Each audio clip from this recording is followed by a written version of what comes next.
is Gavin. I'm a master's student in Porosity and petroleum engineering at UL Lafayette.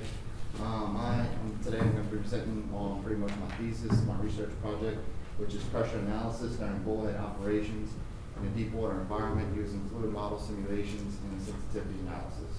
My advisor is Dr. Lafayette.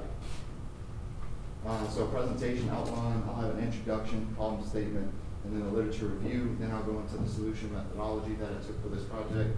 Then after that, I'll touch on the results for the base case, sensitivity analysis, cluster analysis, and kick severity. And then I'll go into conclusions and recommendations and wrap it up with references and acknowledgments. So personal background before we get started, originally from Lafayette, Louisiana, which is about 20-30 minutes south of New Orleans. Of course, go to UL Lafayette. I also received my Bachelor's of Science in Petroleum Engineering in May 2015 from UL as well. A few of my hobbies: working out, traveling, hunting, fishing, relaxing, all that good stuff. So, an introduction to my project. So, what is a bullhead operation? Well, bullhead operation is defined as pumping a fluid into the wellbore at a constant rate under pressure. It's utilized for pretty much well control and completion purposes, such as matrix acidizing when you need to inject acid into the formation to get better permeability, and also well control situations. And today I'll be focusing more on the well control. So in terms of well control, it's considered a static non-circulation method, meaning at one point in time the reservoir and the wellbore reach a state of equilibrium pressure balance and allows you to take all your measurements. That's where the static part comes from. Where the non-circulation part comes from, this means that you do not have any pipe in the wellbore. So say this is your influx, your kick.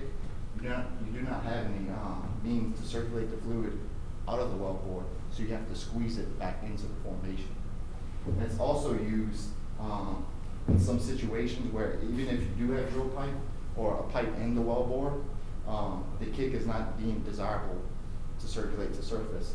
So if it contains H2S or it's a very large gas kick, you don't want to bring that to surface because that could cause additional risk and kind of damaging the personal safety of the people on the rig. So you would also want to use a bullhead operation for that. And it's the most efficient way to handle a blowout well. So this is kind of like a little animation, kind of illustrate the process of a bullhead in operation. Now we're just going to assume this is all oil. So this would kind of be like a worst case discharge. You have a full column of oil. So we're going to utilize high pressure pumping at the surface to pump a very heavy fluid at a constant rate, sweep the oil and gas back into the formation, squeezing it, allows us to be overbalanced in a more controlled state. So the problem statement is kind of where some people don't really realize how this is important in a deep water environment. So conventional methods of bullhead are very simple. Pretty much you have this window, and the top line represents your fracture gradient, which is the maximum pressure that you can have. The bottom line represents your pore pressure, which is pretty much the least amount of pressure you can have. And to conduct the operation, you would just pump in between.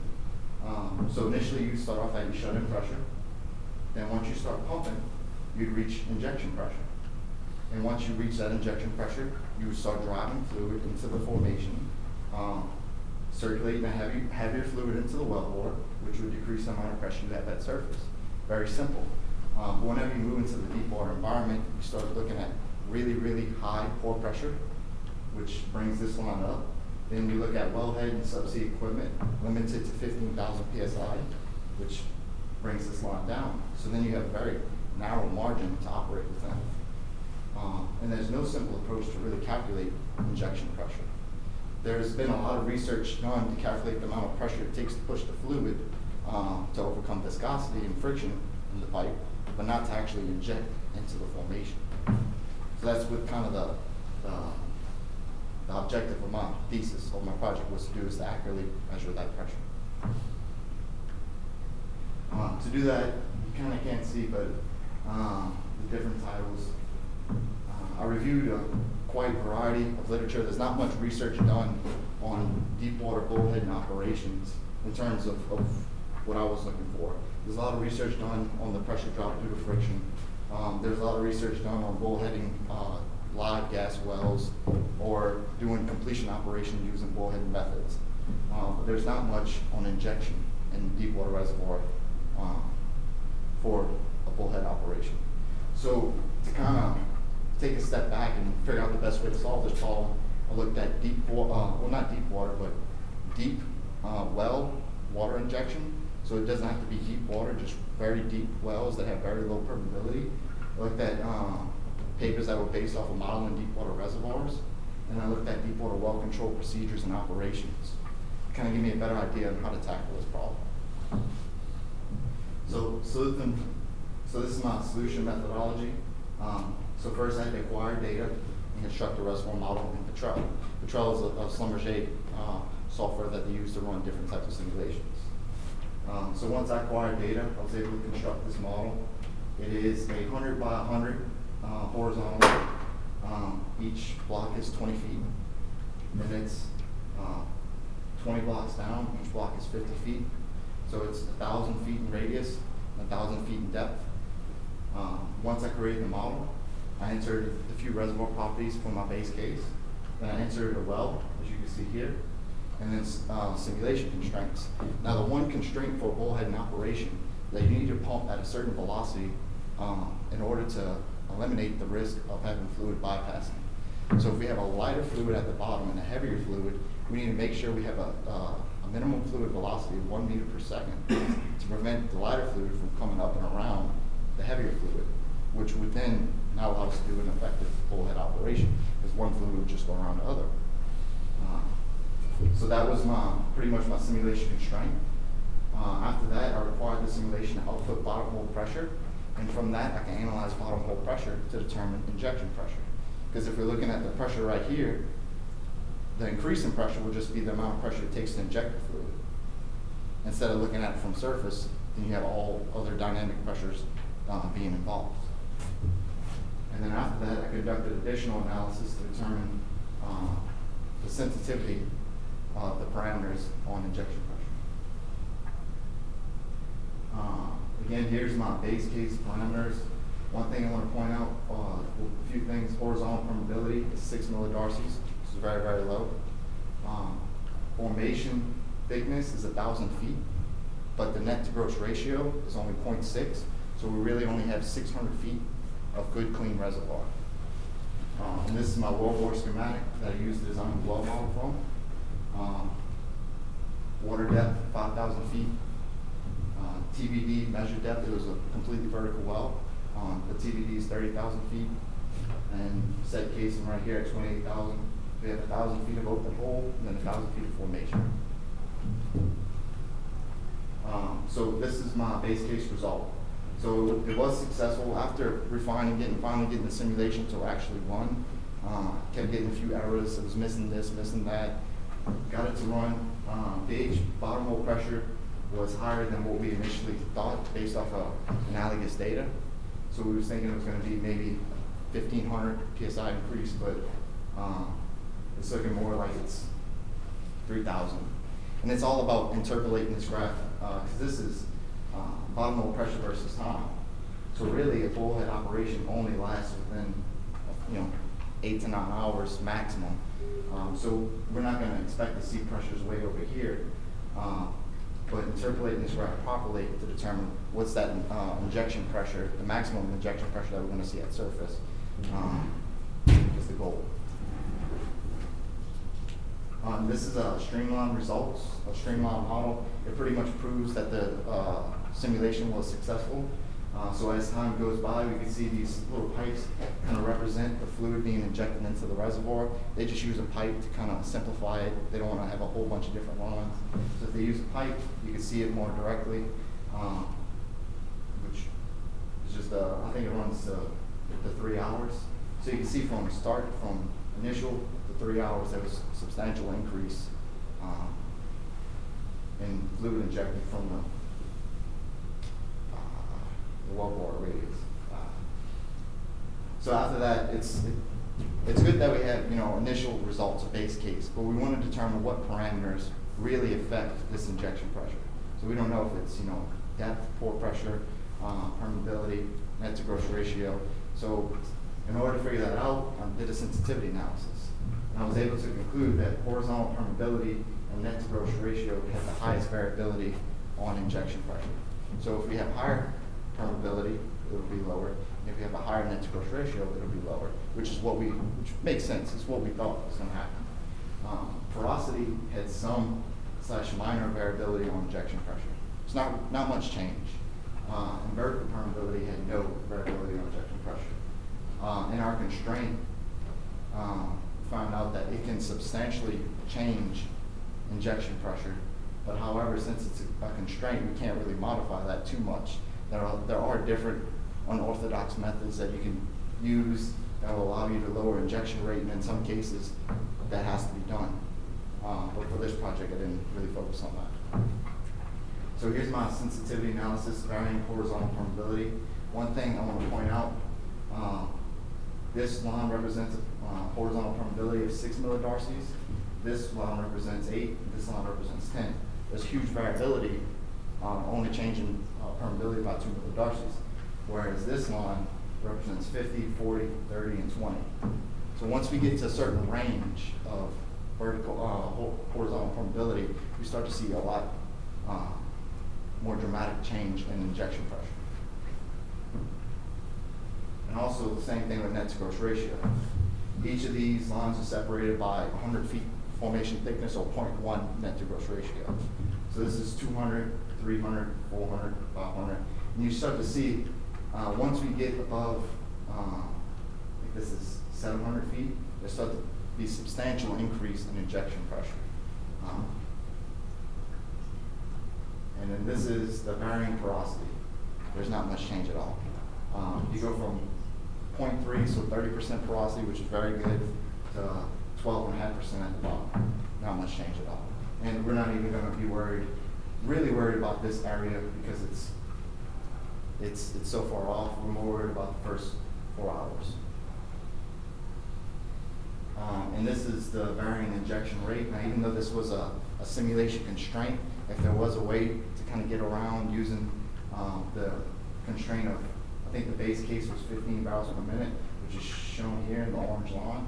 So if we can get around that and lower it, then we get substantially lower injection rate.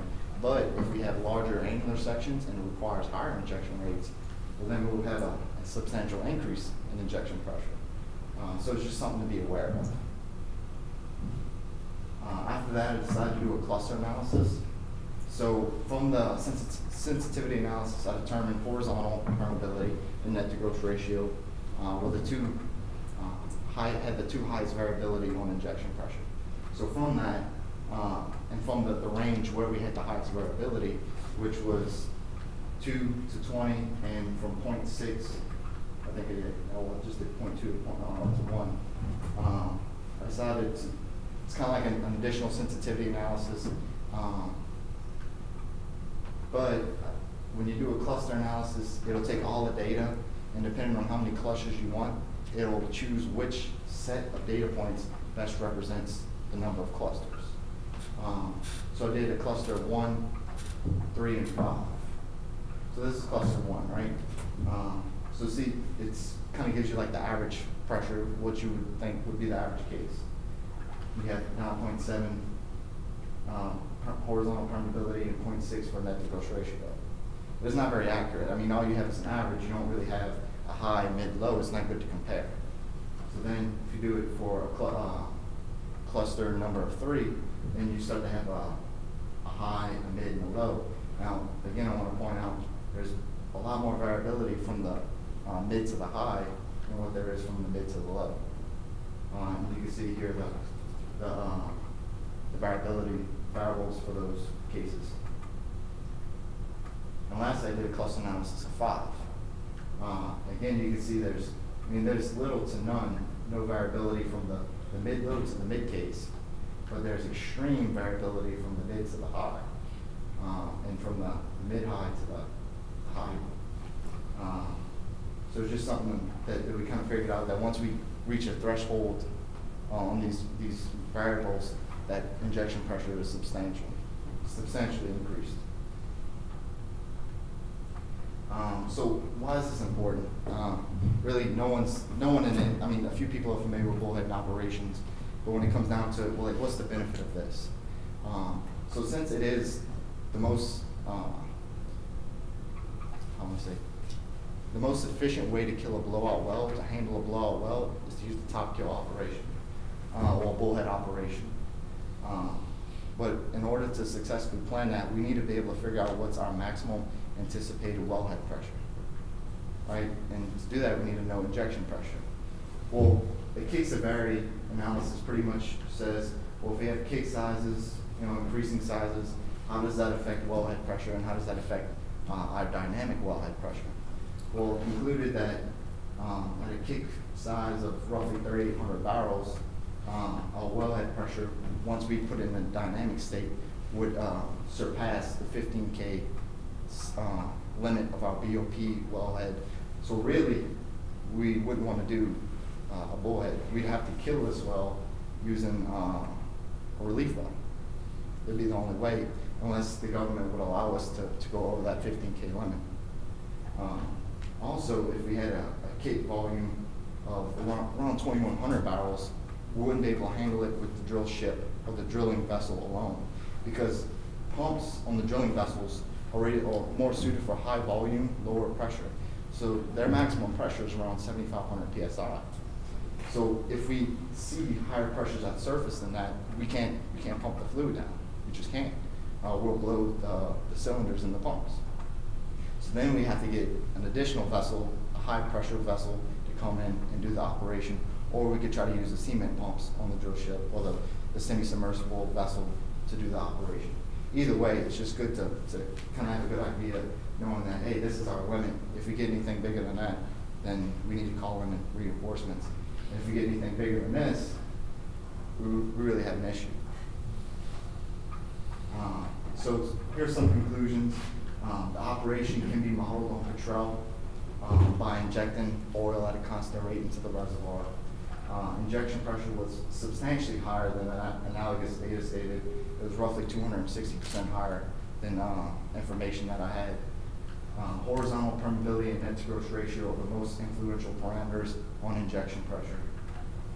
The parameters for the low, mid, and high cases, based off my base case, are shown as followed. And it's kind of interesting, if you take these variables and sum them up, as they increase, you have lower injection pressure. So it's kind of like you can almost combine the variables together and look at them as a sum.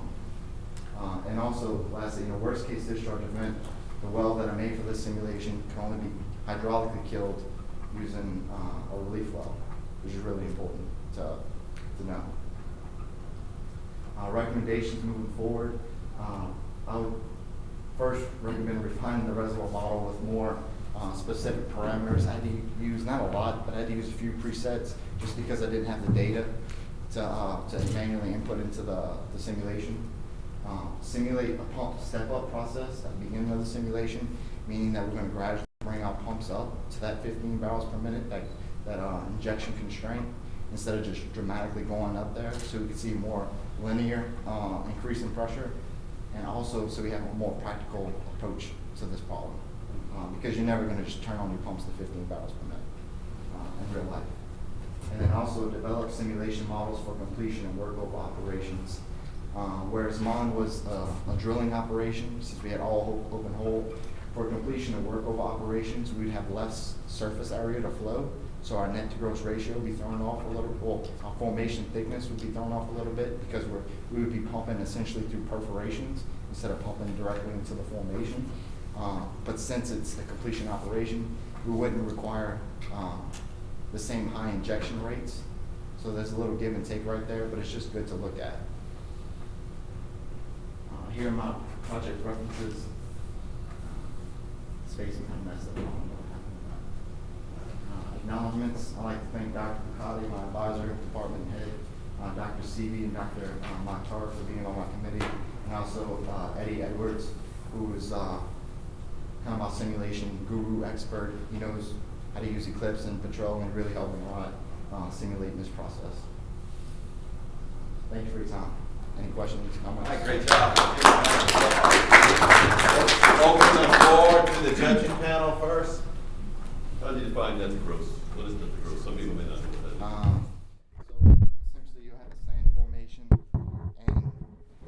certain cutoff that you use to say whether it's a reservoir quality sand or is it just not good permeable sand.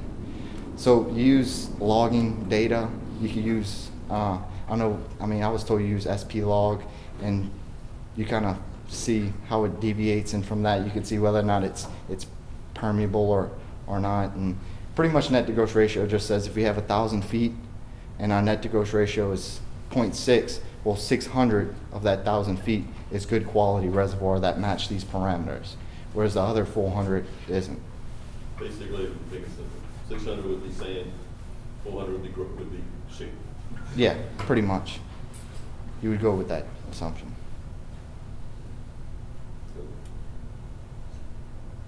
It was kind of technical. No. It's kind of like when we think about questions, we try to think around our field and whatnot.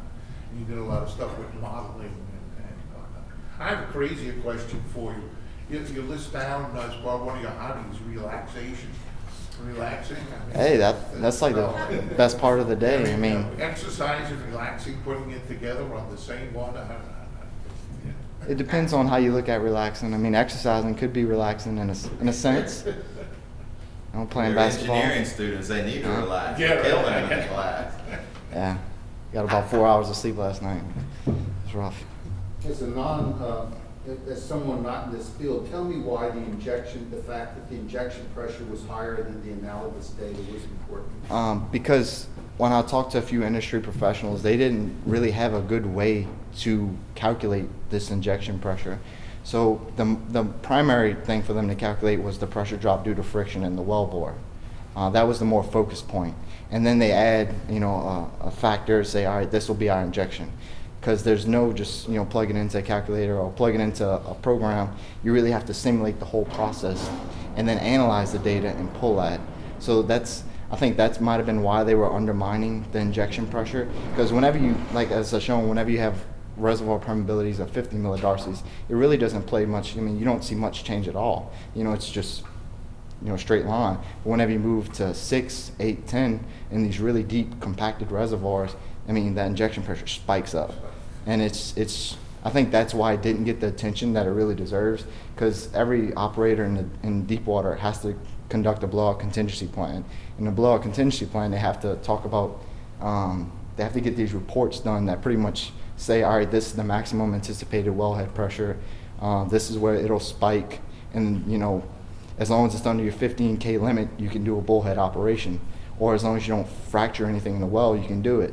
But I think they're underestimating the injection pressures substantially, because they were already getting really close to the 15K limit, if not surpassing it a little bit. And it didn't make sense to me to push a fluid 30,000 feet and it only takes 1,000 PSI.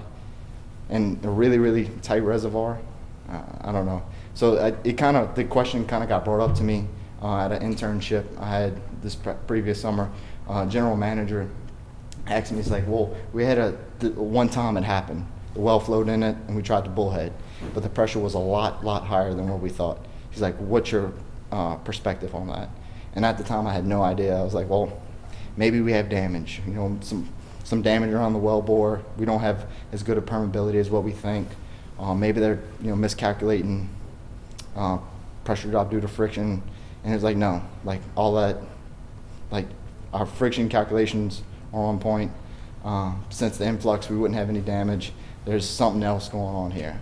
So from that, I kind of took it and started thinking more and more about it.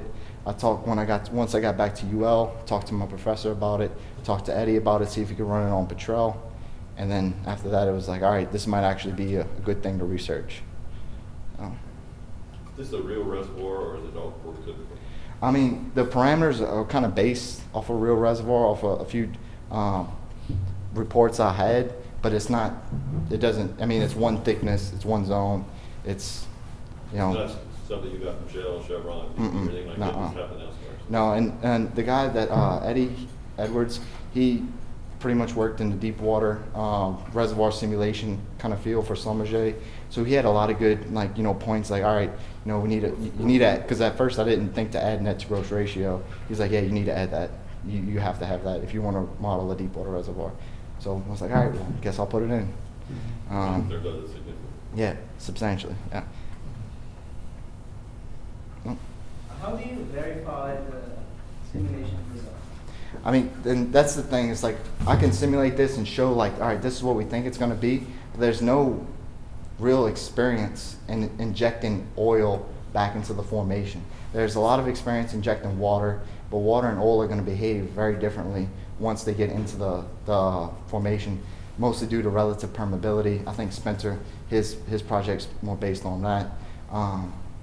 But there's not much experience, so we don't have much, like we can't calculate and say, all right, well, this is what happened in real life. We calculated using this program or simulated using this model. This is what we, they match up or they don't match up. So we're kind of missing that data. But I don't want to say it's a bad thing because we really don't want this to happen because it's whenever you have to use this, it's not a very good, situation. You don't want to have to use any kind of well control operation. That means that you lost integrity, people are at risk. So no one's going to purposely do it just to gain information. See what I'm saying? But we also need to try to plan for it as accurate as possible. So there's a miss between what we're getting from the simulation and what we can actually see from the field because no one's going to purposely do any kind of operation just to acquire data. But if they have a record of those mishaps in the field, what if you simulate those conditions? And you should observe that's, that might be going forward. What would be a good way to compare it is to simulate that exact completion operation that was going on where they said they had a lot higher pressure. But I couldn't get the data for that to model that reservoir.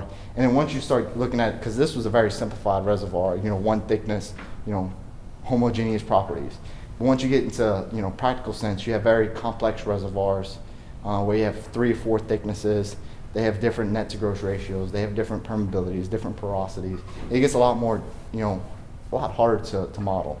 Whereas mine, I just kind of looked at it like, all right, well, we take all these reservoirs, put it together. It'll be about 600 feet of thickness. I'll give it, some average properties and just see what happens. So it's kind of like a missing gap between that. And plus, if anyone finds out, I don't think they're going to be willing to share their case studies with other operators in the industry. I think everything's pretty privatized, especially in the deep water environment. All right, great. Let's give another round of applause.